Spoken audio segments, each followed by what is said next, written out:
मित्रों नमस्कार, जय हिंद, वंदे मातरम। मैं राजन पांडे आप सभी का बहुत स्वागत करता हूं आपके अपने YouTube चैनल दी राजन पांडे शो में।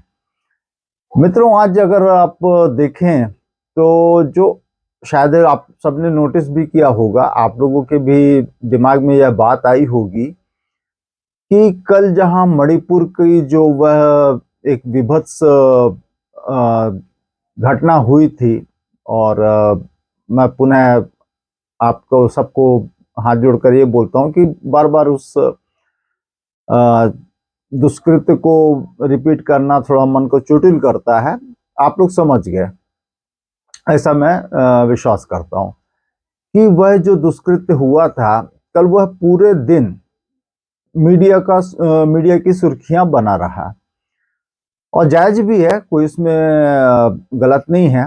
और साथ ही वह जितने भी राजनीतिक, खासतौर पे एनडीए विरोधी या भाजपा विरोधी या नरेंद्र मोदी खेमा जो है उसको लेकर बहुत उग्र था, चाहता था कि उस पर नरेंद्र मोदी जी कुछ वक्तव्य दें, अपनी बात कहें।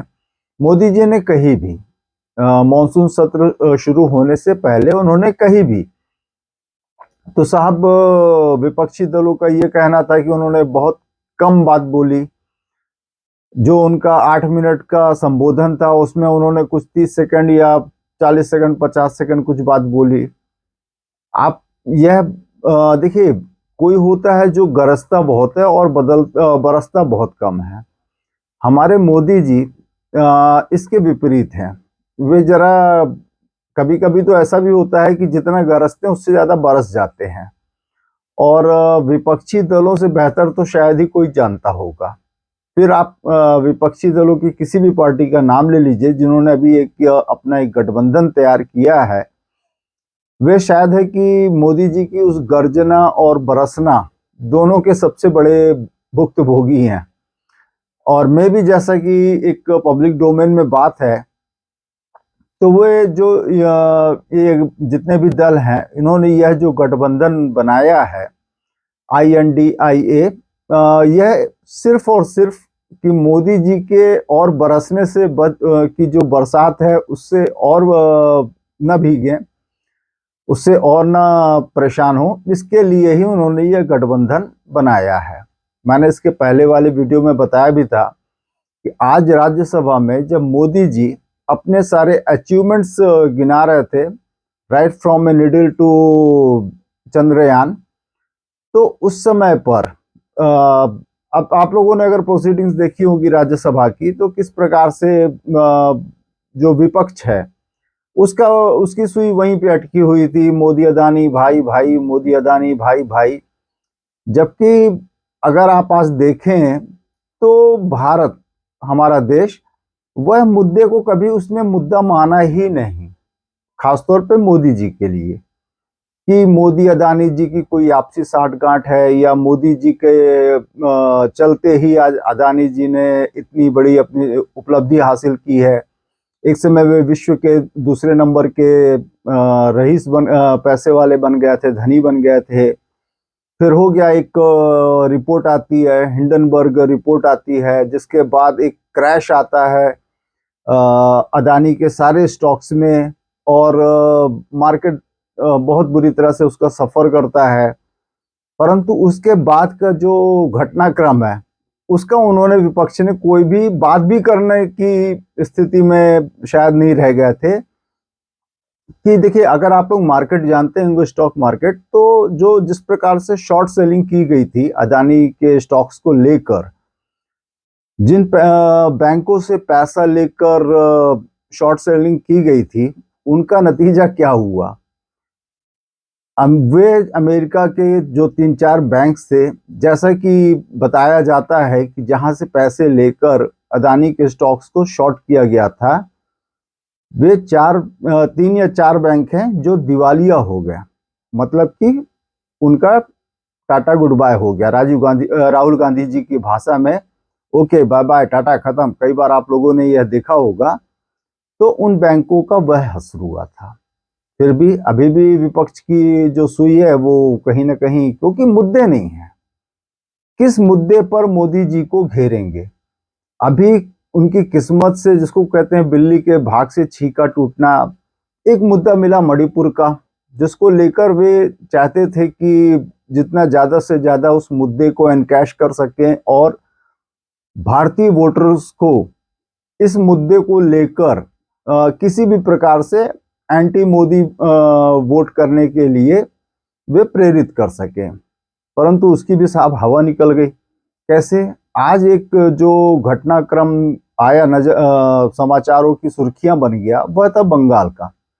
बंगाल में जिस प्रकार से एक महिला को, अभी जैसे मैंने और कुछ पढ़ा जाना कि बूथ से खींच के वह महिला टीएमसी के खिलाफ चुनाव लड़ना चाहती थी, तो उस महिला को बूथ से खींचकर बाहर निकाल कर, मतलब अब कैसे बोले, मतलब उसके गुप्तांगों पर वार किया गया, निर्वस्त्र किया गया और शी वॉज पैरेडेड नेकेड। मतलब बोलने में भी ऑड लगता है। खैर साहब, तो आज यह मुद्दा भी फिर मोदी जी और उनकी जो गठबंधन है, उसने भी जितना हो सका उसको लेकर the same way they did for Manipur, उन्होंने भी पश्चिम बंगाल के इस मुद्दे को जितना ज्यादा से ज्यादा उछाल सकते थे उन्होंने भी उछाला।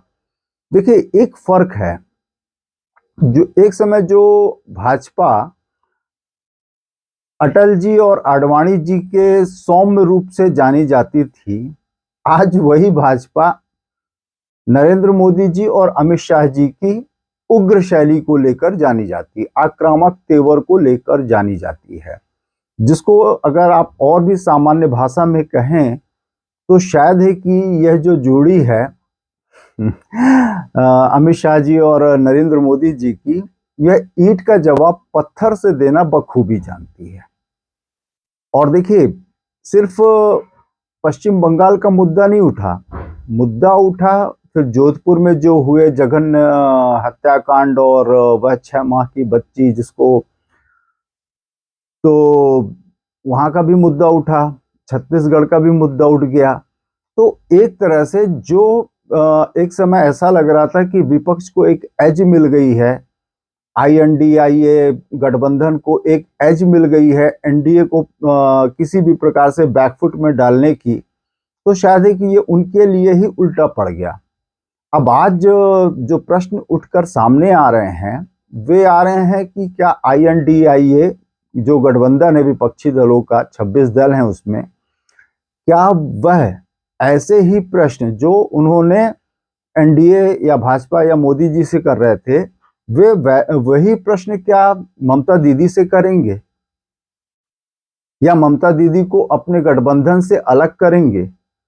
अब जैसे कि एक मैं उनका नाम भी ले सकता हूं, संजय झा साहब, उन्होंने तो कांग्रेस के लीडर हैं, नेता हैं, बीच में निष्कासित भी थे कांग्रेस से किन्हीं वजहों से, शायद है कि अब उनकी वापस एंट्री हो गई कांग्रेस में, तो उनको देखा था मैंने कि शायद है कि वे इस्तीफे मांग रहे थे मोदी जी से। तो क्या संजय झा जी जिस कारण से और जिस वजह से मोदी जी से इस्तीफा मांग रहे थे, क्या उसी आधार पर, क्योंकि जो भी दोनों इंसिडेंट्स हुए हैं almost they are of the same nature, क्या ममता बनर्जी जी से इस्तीफा मांगेंगे, या उनकी इतनी हिम्मत होगी कि वे ममता बनर्जी जी से इस्तीफा मांग सकें?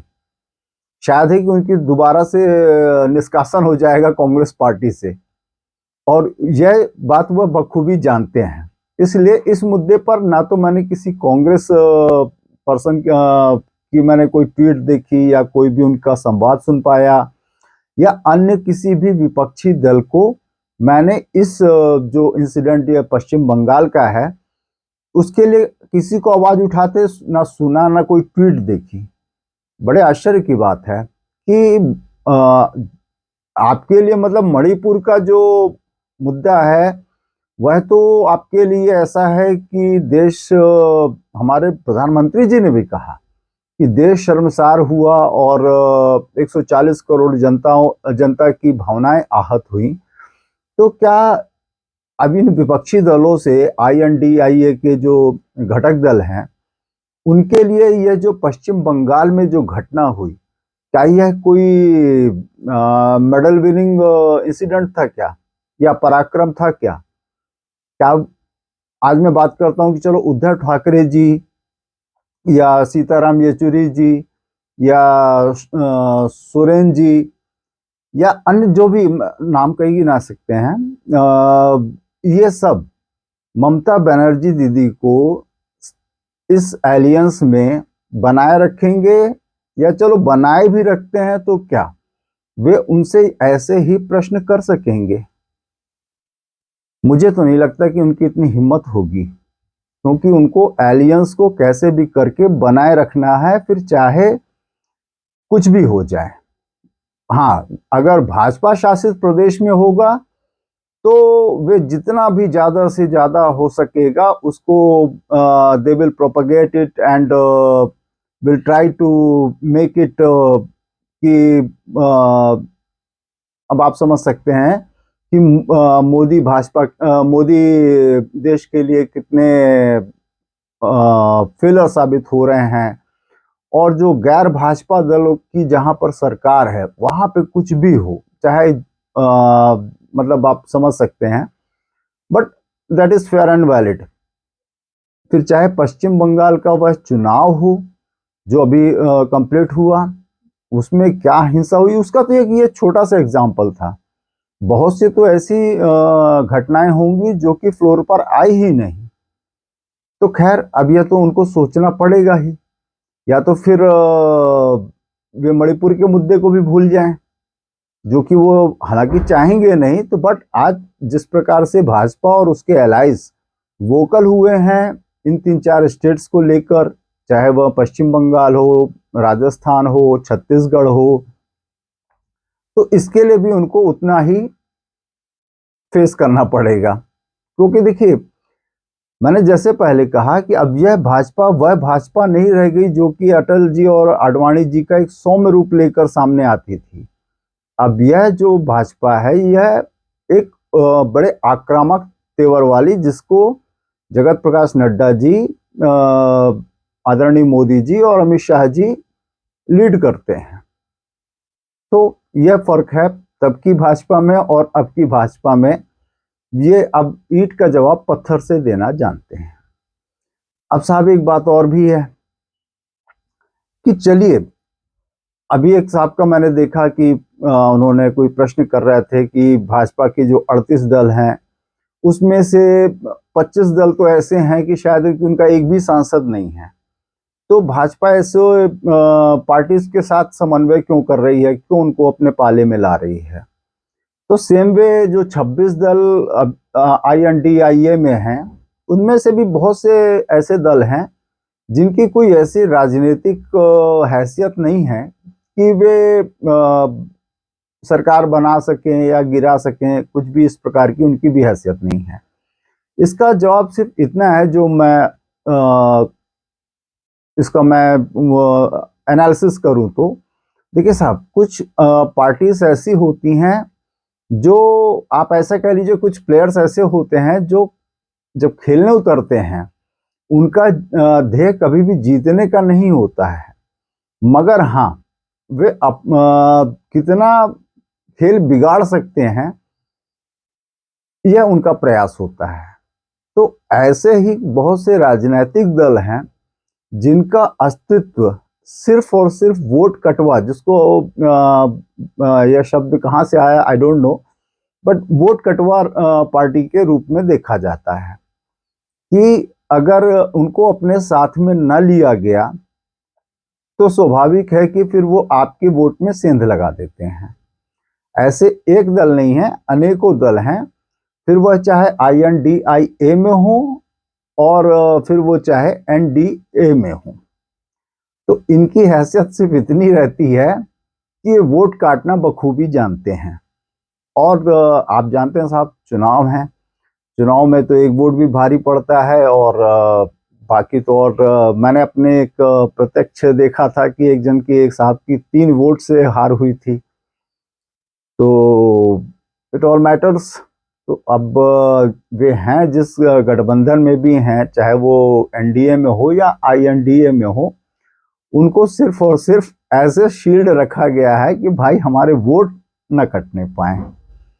एंड आई बिलीव कि आप सब इससे सहमत होंगे। फिलहाल के लिए दोस्तों इजाजत दीजिए। संवाद पसंद आया हो तो लाइक अवश्य कीजिए, ज़्यादा से ज़्यादा शेयर कीजिए और चैनल पर नए हों तो सब्सक्राइब अवश्य कीजिए। जय हिंद, वंदे मातरम, जय जय श्री राम।